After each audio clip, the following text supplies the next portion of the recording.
Hello everybody. In today's video, I'm going to show you how to use Steam offline mode, play without internet access. To play Steam games without an internet connection, you need to set up offline mode before you lose internet access.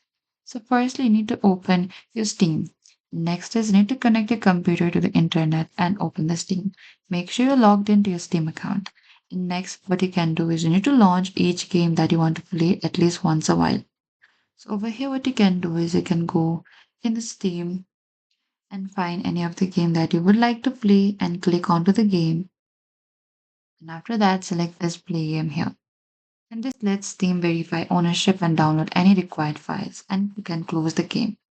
And from the Steam in the top left, you need to click over here and go select this go offline. And that is it. And Steam will restart and you can now play supported games without an internet connection. And that is it. That is how you can use Steam offline mode. Thank you for watching this video. I hope this video was helpful.